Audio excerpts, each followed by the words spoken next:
जी जनाब। आप जिन को इश्यूज़ हैं प्लीज़ वो अपनी स्क्रीन शेयर कर सकते हैं मेरे साथ और जो अगर कोई चीज़ चल नहीं रही तो वो बता सकते हैं। जी सर, ये मैं स्क्रीन शेयर कर रहा हूँ आपके साथ। जी।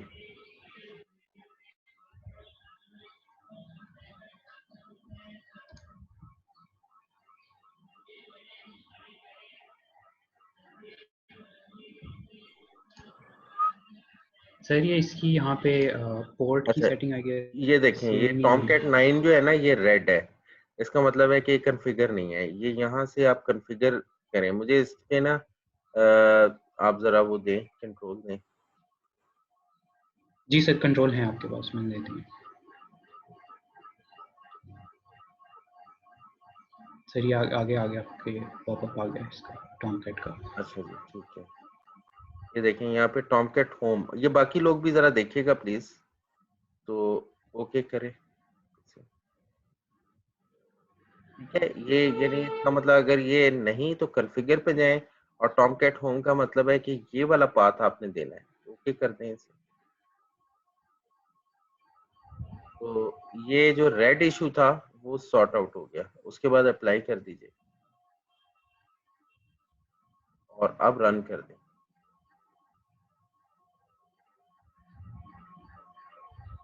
और ये जो ये है ना ये फिक्स कर दें।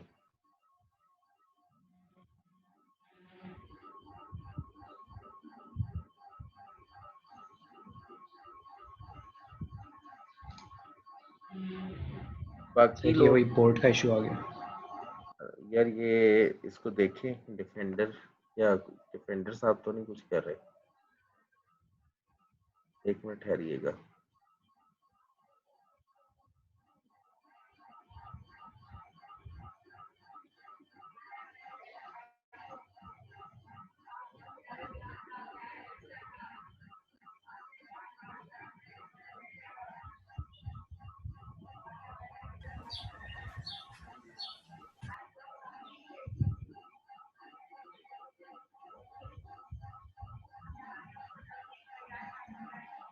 आप कौन सी यूज कर रहे हैं? 1.8 या 11? 1.8।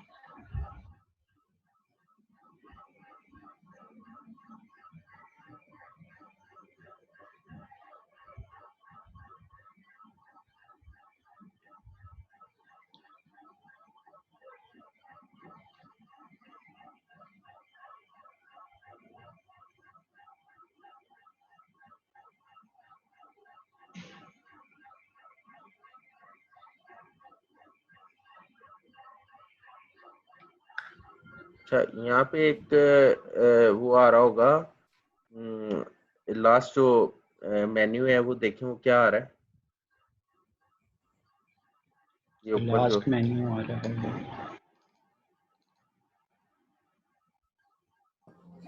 तो जिनका पोर्ट नोट फाउंड वाला इशू है ना, वो क्या नाम है, इसको दोबारा इंस्टॉल करें। और जब इंस्टॉल करें तो ना वहाँ पे एक जगह आता है शट डाउन सर्वर पोर्ट, वहाँ पर -1 गिवन है, उसको 8080 करना है। अच्छा, ये टॉमकैट इशू दोबारा इंस्टॉल करना पड़ेगा। जी सर, या उसके अलावा एक सोल्यूशन ये है कि आप सर्वर डॉट एक्सएमएल खोल लें। टॉमकैट को। हाँ यस सर्वर, वो जो इसकी सर्वर सर्वर की, लेवल में कर सकते हैं। हाँ वहाँ पे जाइए ज़रा, प्रोग्राम फाइल में जाइए।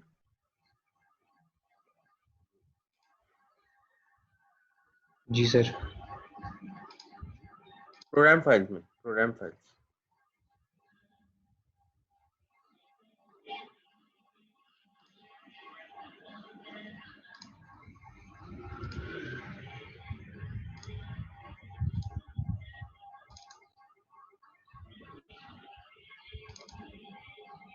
जी सर, स्क्रीन आ रही है आपके पास? जी अंदर आ जाइए। जी सर, मैं आ गया हूँ प्रोग्राम फाइल्स में। नहीं इसके अंदर आ जाइए, टॉमकैट में भी आ जाइए। अच्छा, इसमें जनाब मैं आपको बताता हूँ। सर कॉन्फ़िग के फोल्डर में कॉन्फ़िग के फोल्डर में आप जाइएगा। Korean IoT DC inverter AC का smart green IoT system. Configuration में जाएं। अच्छा, इसमें आप देखें सर्वर डॉट एक्सएमएल खोलें। जी सर आ गए। Server dot XML.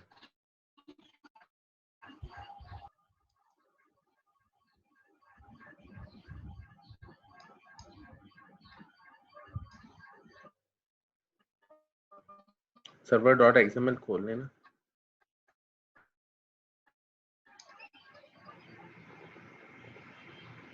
नहीं खुली? नोटपैड या वर्ड पैड किसी में भी खोल लें।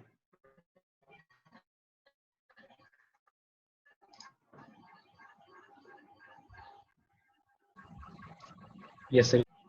खोली है? कहाँ है? दिखाएं मुझे।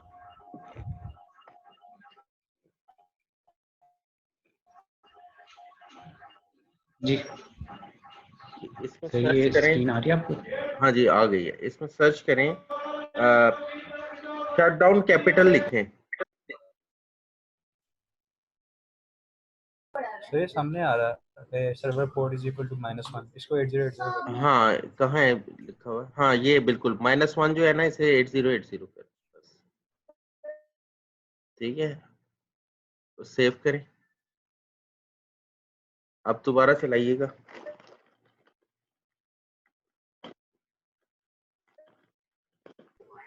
सर इस तरह करने के बाद सेकंड इशू जो आता है ना, वो ये है कि क्या नाम है, आप जब प्रोग्राम रन करते हैं तो वो कहता है कि वो पोर्ट पहले से यूज में है। क्या हुआ? पोर्ट पहले से यूज में है। वो मैं बताता हूँ क्या करना है।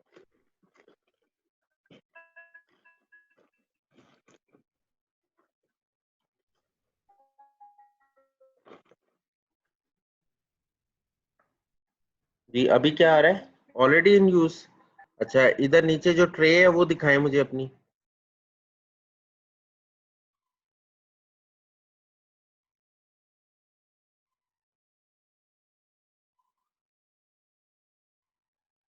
इधर जो साइड पे आपकी ट्रे नहीं आती विंडोज की,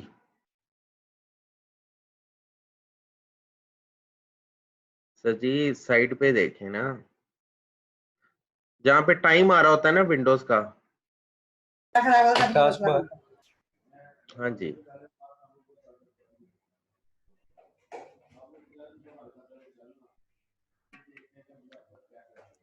वो दिखाए ना मुझे।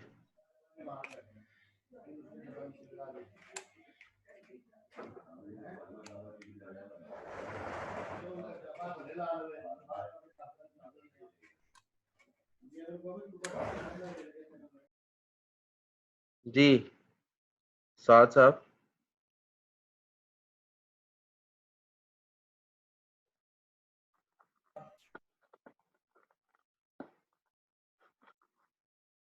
ये दिखा रहे हैं। यहाँ पे देखें कहाँ है यार?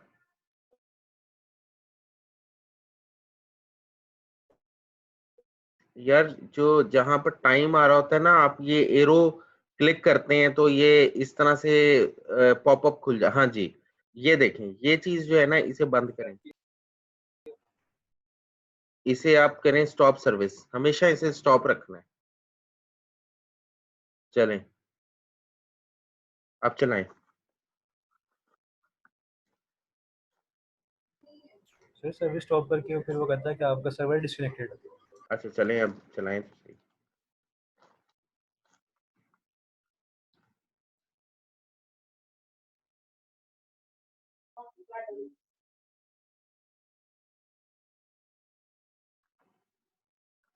अच्छा आप जाएं जरा सर्वर डॉट एक्सएमएल को दोबारा वही -1 कीजिएगा पोर्ट।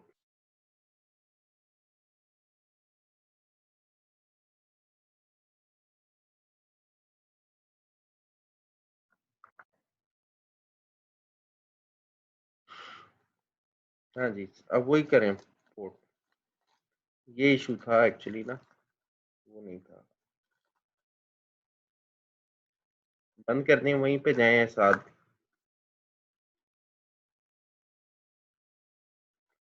यार प्रोग्राम फाइल में सर्वर डॉट एक्सएमएल पे चले जाएं।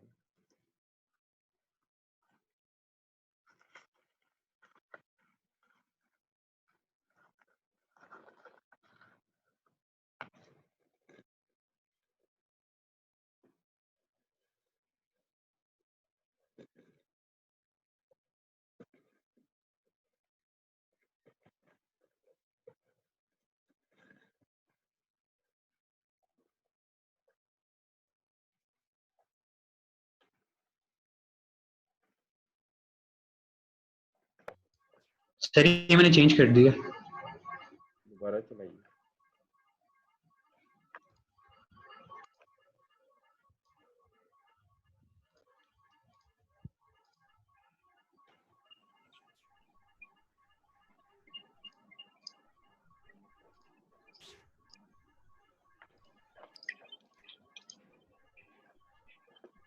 सर ये आ रहा है error running Tomcat 9 port out of range -1। मेरे को ही आ गया। जी सर।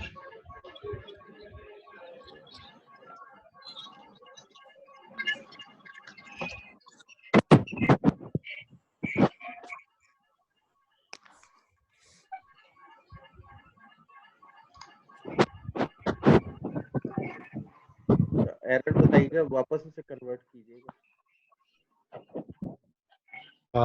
उसको वापस 8080 में कर दो। 8080। जी सर मैंने करके सेव कर दिया।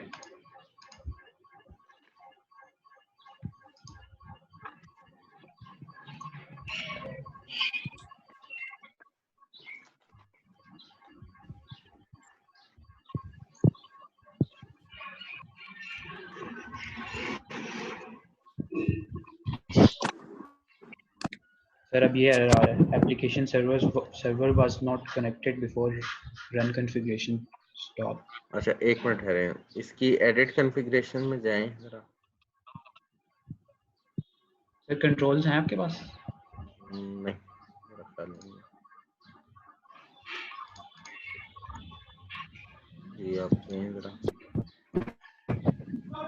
Yes sir.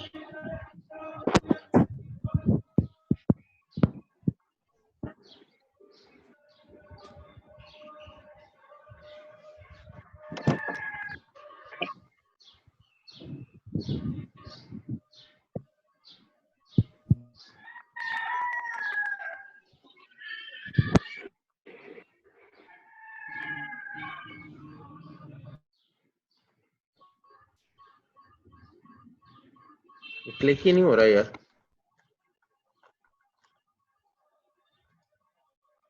क्लिक करें, इसे एडिट करें। सर क्लिक तो ये मेरे पास भी नहीं हो रहा। अच्छा एडिट कॉन्फ़िगरेशन जी सर। तो हो रहा है एडिट कॉन्फ़िगरेशन। जी सर वो मैंने स्क्रीन थोड़ी छोटी किया तो हो गया। अच्छा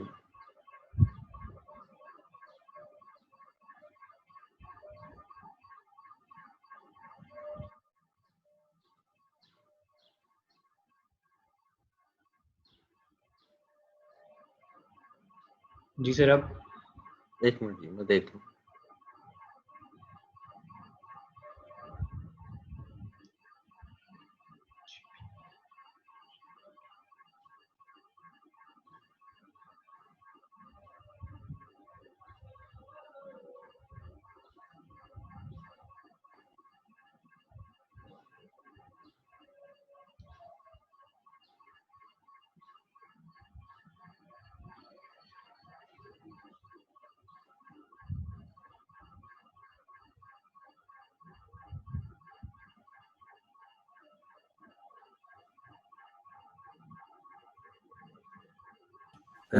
चीजें ठीक है अस्सलाम आप। सर जी।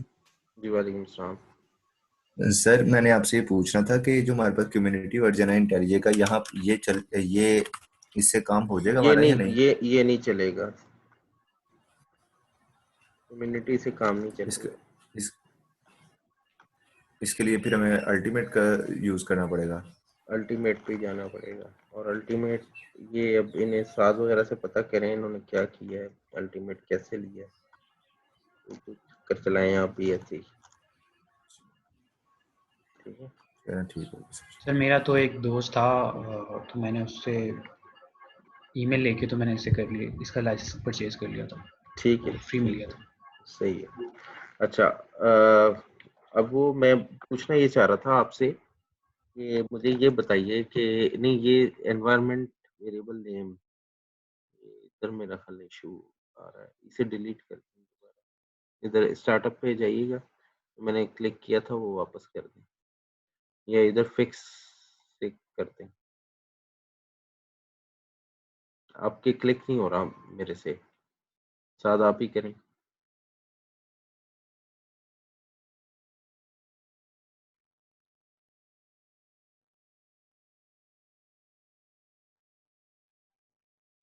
साद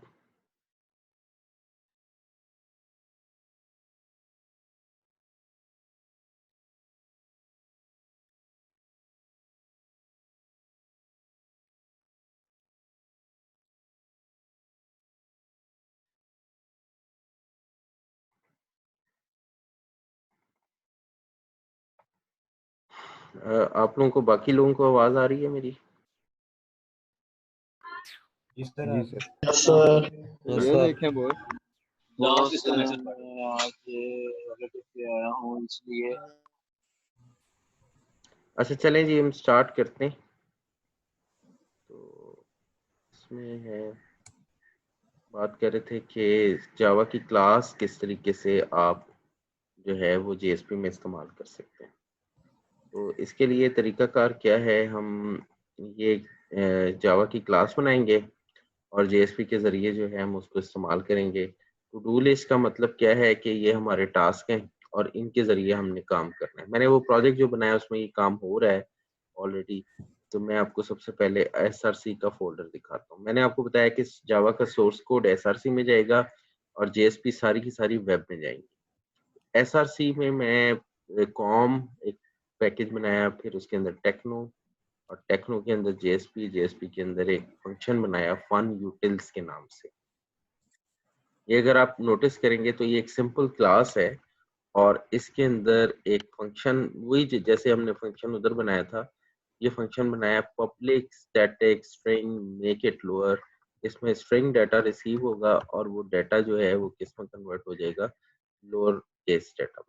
ठीक है, यानी इस अपर केस डाटा आएगा वो सारे को सारे को लोअर कर देगा।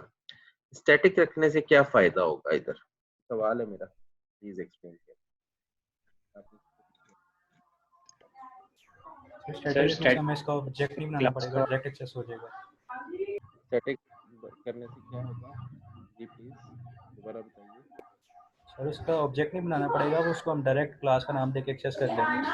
बिल्कुल सही है, यानी इसका मतलब है कि स्टैटिक जो है वो हमें, जितने भी स्टैटिक फंक्शंस होते हैं क्लास के ऑब्जेक्ट के बगैर ही वो फंक्शंस जो है एक्सेसिबल होते हैं।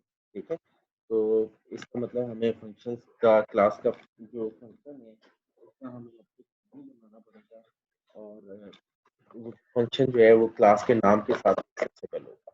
ठीक है, ये सिंपल सी बात है। अभी देख लेते हैं इसे हम कैसे कर रहे हैं।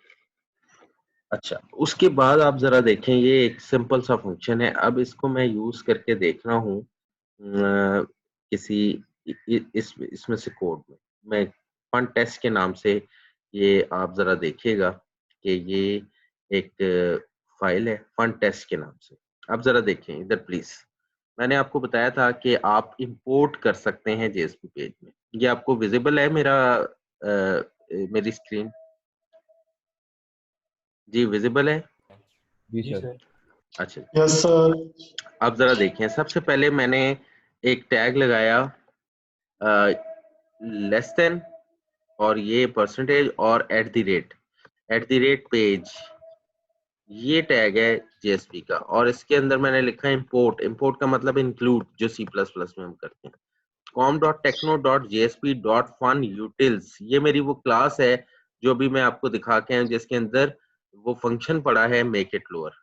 ठीक है, ये क्लास पहले आपने इंपोर्ट की और एक और क्लास थी वो आपने इंपोर्ट की, वो है java.util.static। इसका मतलब यूटिल का जो पैकेज है जावा का, उसके अंदर जो कुछ है वो सारा का सारा इस पेज के अंदर इंक्लूड कर दिया जाए। वो यूटिल का पैकेज बिल्ट इन पैकेज है और ये बहुत बड़ा पैकेज है। इसके अंदर बहुत सारे डाटा स्ट्रक्चर पहले से बने पड़े हैं।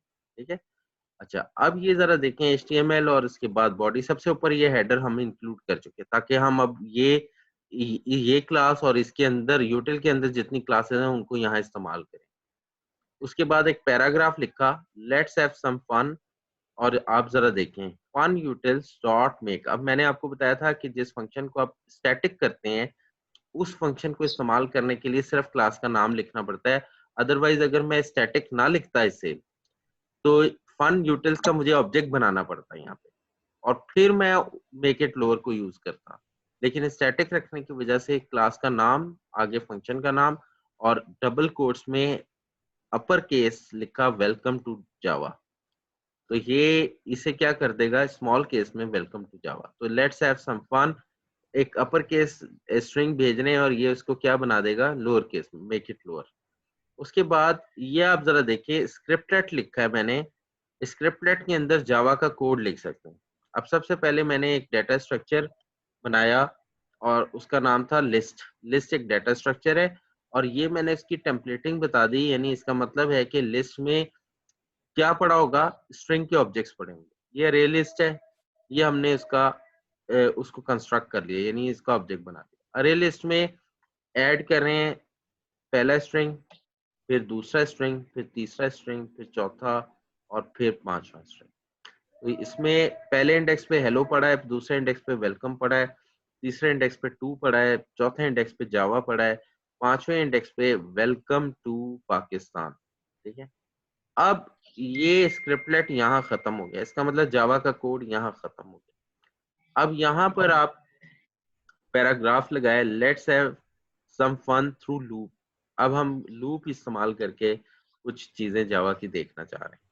तो आप देखें, इसके बाद जावा का कोड इस्तेमाल होता था तो आपने फिर स्क्रिप्टलेट लगा दिया और आपने लूप लगाया 0 से लेके कहाँ तक, ये जो अरे बनी है अरे लिस्ट, उसके साइज तक, जितना उसमें डाटा है। यानी साइज का मतलब ये है कि जितना इसमें इंडेक्सेस हैं वो उधर तक, और हर दफा आई को क्या करेंगे आप 0 से इंक्रीमेंट करेंगे, 0 से 1, 1 से 2, 2 से 3, कब तक लूप चलेगा, जब तक अरे के अंदर कंटेंट है।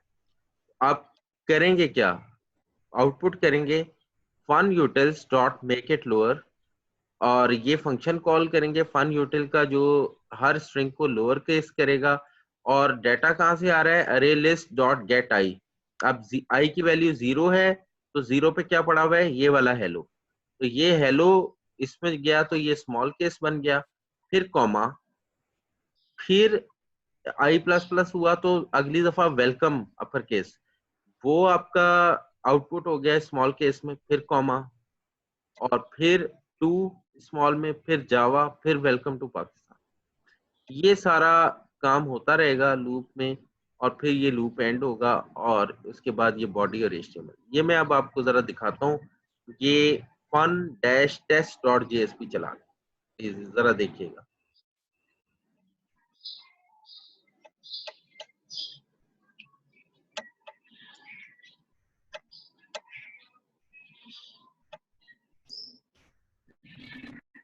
अब यहाँ पे क्या लिखूं, fun dash test dot, sir वो स्क्रीन डिस्प्ले नहीं हो रही आपका वो। अच्छा जी, मैं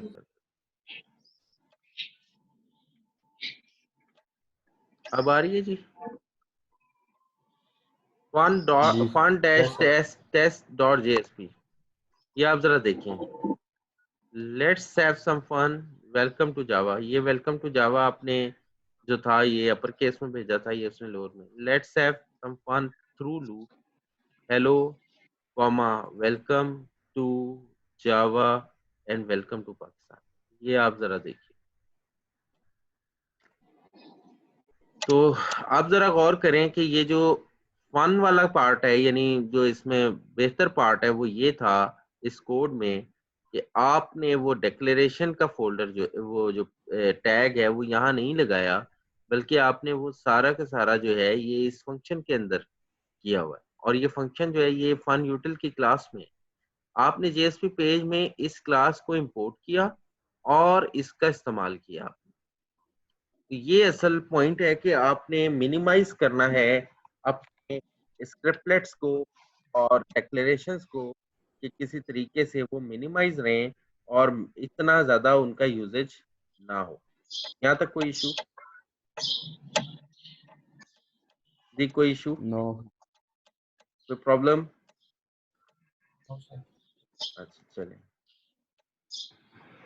नो सर। चलें ठीक। अच्छा जी, इसमें अब मैं आपको बता दूं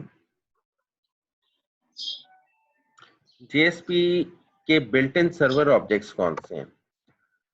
अब JSP जो है ये जब हमें मिलती है, यानी जब हम इसे इंस्टॉल करते हैं, तो इसके साथ हमें कुछ चीजें जो हैं वो अवेलेबल होती हैं और उनको use them directly in your JSP page का मतलब ये है कि बगैर उन्हें क्रिएट किए आप यूज कर सकते हैं।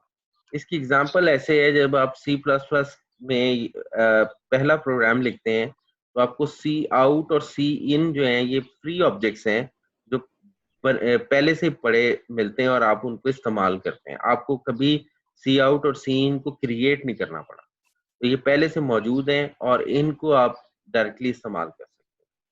इसी तरह से JSP में आपकी बहुत सारे ऑब्जेक्ट्स हैं जो फ्री हैं, जो पहले से बने पड़े हैं, इनको आप यूज करते हैं डायरेक्टली, इनको क्रिएट करने की जरूरत नहीं होती। अब ये लिस्ट है। सबसे पहले list of commonly used JSP objects, request के आगे डिस्क्रिप्शन है, contain HTTP request headers and form data।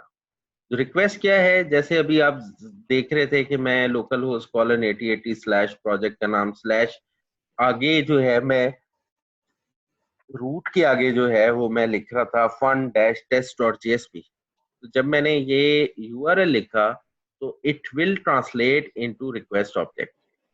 और रिक्वेस्ट ऑब्जेक्ट में क्या होता है कि मेरे HTTP रिक्वेस्ट हेडर होते हैं। HTTP रिक्वेस्ट हेडर में ये होता है कि मैं किस IP से आ रहा हूँ, किस रीजन से आ रहा हूँ, क्या टाइम है, और ये बहुत सारी इंफॉर्मेशन जो है ये रिक्वेस्ट हेडर में होती है। इसके अलावा फॉर्म डाटा, इसका मतलब है कि ये रिक्वेस्ट जो है ये अगर किसी वेब पेज के जरिए जनरेट हुई है और वो वेब पेज जो है वो साथ अपने कोई इंफॉर्मेशन भी लेके आ रहा है, तो वो भी सारा का सारा रिक्वेस्ट के अंदर एम्बेड हो जाता है। यानी रिक्वेस्ट एक ऑब्जेक्ट है जिसके अंदर मेरे ब्राउजर की इंफॉर्मेशन भी होती है और जिसके अंदर मैं अगर किसी वेब पेज से आ रहा हूँ तो मेरे वेब पेज में अगर मैं कोई साथ इंफॉर्मेशन लेके आ रहा हूँ तो वो इंफॉर्मेशन भी होती है और इसे बोलते हैं फॉर्म डाटा।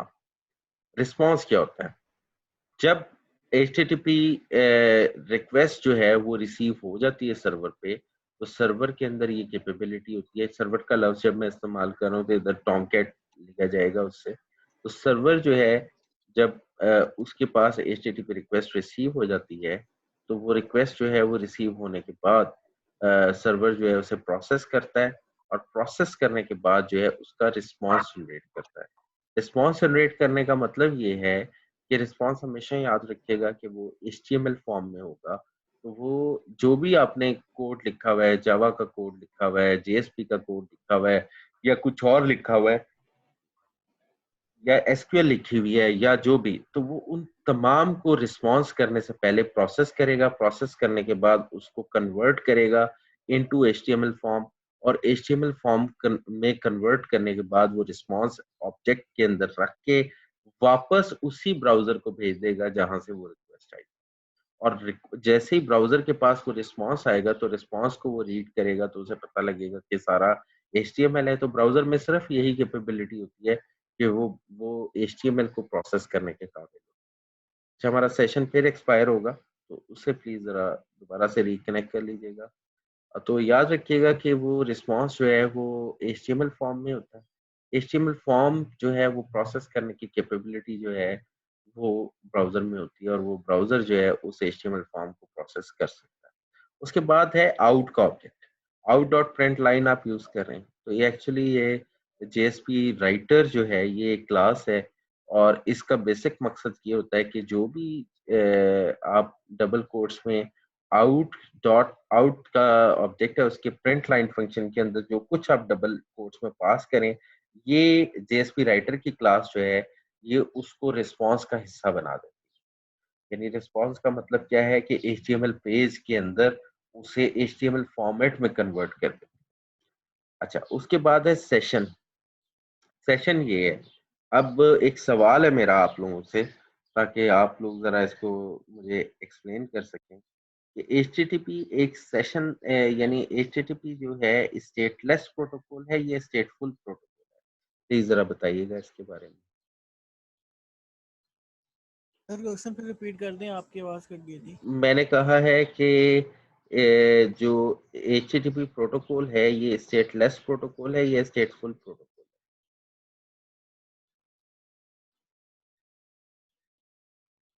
जी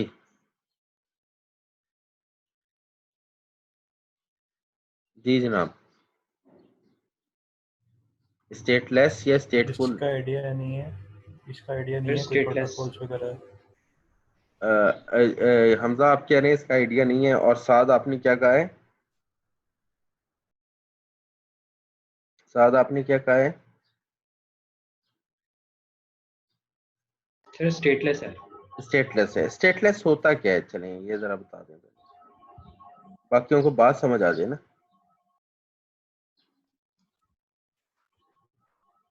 जी फिर स्टेटलेस मतलब जी, स्टेटलेस क्या होता है? जी सर यानी कि जो सर्वर है वो क्लाइंट के ब्राउजर को नहीं देखेगा, वो बस जो रिक्वेस्ट आई है उसी को देखेगा। अच्छा, स्टेटलेस का मतलब ये है, ये मैं अब थोड़ा सा एक्सप्लेन करता हूँ कि स्टेटलेस का मतलब ये है कि जब भी हम ब्राउजर से रिक्वेस्ट करते हैं, सर्वर उसे एक नया यूजर और नई रिक्वेस्ट कंसीडर करता है। इसका मतलब है अगर मैंने अपने ब्राउजर से 10 के करीब रिक्वेस्ट जनरेट किए हैं सीक्वेंस में, यानी मैंने एक रिक्वेस्ट की, उसने एक रिस्पांस दिया, रिस्पांस पर फिर एक यूआरएल था या एक लिंक था, मैंने उसे क्लिक किया तो वो एक रिक्वेस्ट बन गई, और फिर उसने मुझे नया पेज दे दिया, वो एक रिस्पांस है। सर्वर ये नहीं काउंट करेगा कि ये वही शख्स था जो जिसने इससे पहले की थी, वो बस मेरी करंट रिक्वेस्ट को एक रिक्वेस्ट समझेगा और उसका एक रिस्पांस जनरेट करेगा। वो कभी भी मेरी पुरानी रिक्वेस्टों को मेरे साथ मर्ज नहीं करेगा। ये क्यों किया गया था ऐसा? जी प्लीज, पहली बात तो ये क्यों किया गया था, इससे क्या फायदा है और इससे क्या नुकसान है, कोई बता सकता है आप में से?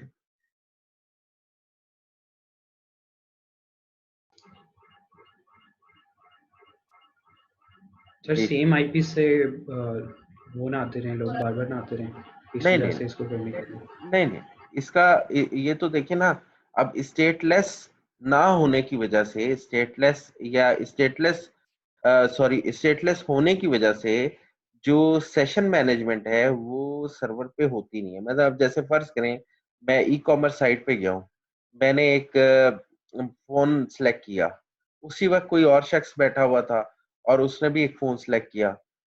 अब मैंने फर्ज करें आईफोन सेलेक्ट किया और उस शख्स ने कोई नोकिया का एवरेज फोन सेलेक्ट किया, ठीक है। अब मैं पे करने जा रहा हूँ, तो मैंने वो आईफोन को पे कर दिया और उसने वो नोकिया को पे कर दिया, और एड्रेस जब मैंने डाला तो मेरा एड्रेस जो था वो नोकिया के अगेंस्ट, क्योंकि सर्वर तो ये मैनेज ही नहीं कर रहा, डिफरेंशिएट ही नहीं कर रहा कि ये प्रोसेस क्या है, यानी किस शख्स ने पहले ये फोन सेलेक्ट किया, वो कौन था, मुझे उसने यूनिकली आइडेंटिफाई, पेमेंट किसने की, किसके अगेंस्ट की, और डिलीवरी के लिए एड्रेस किसने दिया।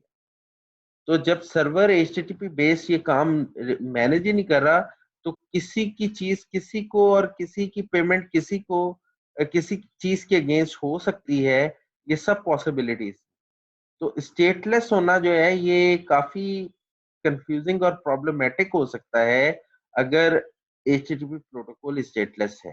तो ये बिल्कुल स्टेटलेस है, ये तो बात मानते हैं हम कि ये स्टेटलेस है, और इसे स्टेटलेस जानबूझकर रखा गया। मैं अभी रीजन बताता हूँ वो क्यों।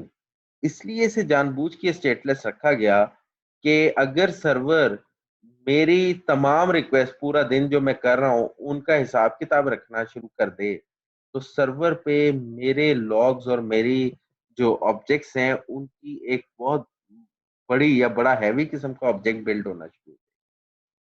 तो उसके लिए सर्वर के अंदर कंजेशन और सर्वर की स्पीड जो है वो बड़ी कॉम्प्रोमाइज होगी। तो सर्वर ने उस स्पीड को कॉम्प्रोमाइज ना करना ज्यादा बेहतर समझा, और जो कॉम्प्रोमाइज हो रही है सिचुएशन वो ये है कि सर्वर ये ट्रैक नहीं रख रहा कि कौन शख्स जो है इसने इससे पहले जो बैकग्राउंड में 4 रिक्वेस्टें आई थी, वो चार रिक्वेस्टें एक ही शख्स की थी। सर्वर नहीं ये एक्सप्लेन कर सकता, सर्वर ने इस चीज को कॉम्प्रोमाइज कर दिया, यानी ट्रैकिंग जो है उसको कॉम्प्रोमाइज कर लिया, लेकिन उसने कहा कि स्पीड ज्यादा प्रायर चीज है, उसने स्पीड की वजह से ट्रैकिंग को कॉम्प्रोमाइज कर दिया। हालांकि वो ये दे सकता था, ट्रैकिंग भी दे सकता था, लेकिन अगर वो ट्रैकिंग देने पे जाता तो आपकी स्पीड जो थी वो सर्वर पे स्लो गाहे बगाहे, क्योंकि सर्वर ऐसे मशीन हैं जो कि रोज बंद या स्टार्ट नहीं होते। आप कभी ये नहीं कहते ये गूगल नहीं खुल रहा भाई, आज गूगल अनअवेलेबल है। गूगल रात को दिन को हर वक्त खुलेगा, क्योंकि गूगल ये जिस सर्वर पे पड़े हैं वो मशीनें रोज बंद नहीं हुआ करती हैं हमारे लैपटॉप्स की तरह। ये जब यूज नहीं भी हो रही तब भी ऑन है, और जब यूज हो रही है तब भी ऑन है। ठीक है, तो ये सालों सालों ऐसे चलती हैं। तो इसका मतलब जब सालों ऐसे चल रहे हैं तो उनकी मेमोरी और उनकी कैशे जो है वो बिल्ड होना शुरू हो जाती है। आप देखें आपका लैपटॉप जो है, अगर वो कुछ दिन आप उसे हाइबरनेट रखें, यानी मुकम्मल आप रीस्टार्ट ना करें, तो वो आहिस्ता आहिस्ता स्लो होना शुरू हो जाता है, क्योंकि उसकी कैशे बिल्ड हो चुकी है। अब जब तक आप उसे रीस्टार्ट नहीं करेंगे वो सारी चीजें रिफ्रेश नहीं होंगी। लेकिन सर्वर सालों चलते हैं, तो अगर उन पे इसी तरह से अनऑप्टिमाइज़्ड चीज़ें होती रहेंगी, तो वो तो उनकी मेमोरी तो जल्दी खत्म हो जाएगी, और फिर आपको जो क्लाइंट है उसे बड़ा स्लो रिस्पॉन्स आएगा, तो वो आपकी साइट से वैसे ही भाग जाएगा। तो सेशन ट्रैकिंग या रिक्वेस्ट ट्रैकिंग जो है, सर्वर ने वो कॉम्प्रोमाइज़ कर दी, लेकिन स्पीड को कॉम्प्रोमाइज़। तो लेकिन सर्वर ने कहा कि भई जब ऐसा कोई काम करना है ना आपने, कि आपने किसी रिक्वेस्ट को सीक्वेंस करना है यानी ट्रैक करना है, उसके लिए जो ऑब्जेक्ट प्रोवाइड किया गया दैट इज़ सेशन। ऐसी तमाम साइट्स जैसे अब आप ईमेल खोलते हैं जहाँ पे लॉगिन करते हैं, तो जैसे ही आप लॉगिन करते हैं, आपका सेशन का ऑब्जेक्ट बनता है वहाँ पे, ठीक है? और सेशन का ऑब्जेक्ट जो बनता है, उस सेशन के ऑब्जेक्ट के साथ आप जो-जो डील करते हैं, यानी जो-जो काम आप करते हैं, वो सारा का सारा ट्रैकेबल है। आप मेल भेजते हैं, वो मेल पता लगती है कि कौन-सा इनबॉक्स है जिससे ये मेल जानी है, किसको जानी है। ये नहीं है कि आप खोल रहे थे, ये साथ ही किसी और का अकाउंट खुल गया, ऐसा नहीं। वहाँ पे सेशन ट्रैकिंग बाकायदा तौर पर शुरू हो जाती है। ईमेल्स जब आप शुरू करते हैं तो सेशन ट्रैकिंग, जब कोई ई-कॉमर्स पे बाइंग सेलिंग कर रहे होते हैं, सेशन ट्रैकिंग होती है। लेकिन जब आप नॉर्मल साइट ब्राउज़ कर रहे हैं जहाँ पे कोई लॉगिंग नहीं है, वहाँ पे आप सेशन ट्रैकिंग नहीं कर रहे होते। वहाँ पे आपका एचटीटीपी का बिहेवियर जो है वो स्टेटलेस हो जाता है। और वो उसकी रीज़न मैंने आपको बताई है कि ट्रैकिंग बिला वजह की ट्रैकिंग करने के बजाय स्पीड जो कॉम्प्रोमाइज़ होगी, उसकी वजह से बिला वजह ट्रैकिंग को रोका गया है। लेकिन ट्रैकिंग अगर करनी है तो उसके लिए फिर जो कॉन्सेप्ट है दैट इज़ सेशन, ठीक है जी? और यहाँ पर एक और चीज़ है एप्लीकेशन। एप्लीकेशन का ऑब्जेक्ट वो होता है कि जब आपने कोई एप्लीकेशन लेवल पे कोई इन्फॉर्मेशन स्टोर करनी है, जो आप चाहते हैं कि तमाम यूज़र्स के लिए शेयर्ड इन्फॉर्मेशन हो, तो ऐसी तमाम इन्फॉर्मेशन जो है वो आप एप्लीकेशन के ऑब्जेक्ट में रखते हैं, ठीक है? और उस एप्लीकेशन के ऑब्जेक्ट में जो चीज़ें रखी होती हैं वो इस तमाम यूज़र्स के लिए इक्वली शेयर्ड इन्फॉर्मेशन है। अब ये सेशन खत्म हो रहा है, दोबारा से प्लीज़ रिकनेक्ट कर लीजिए।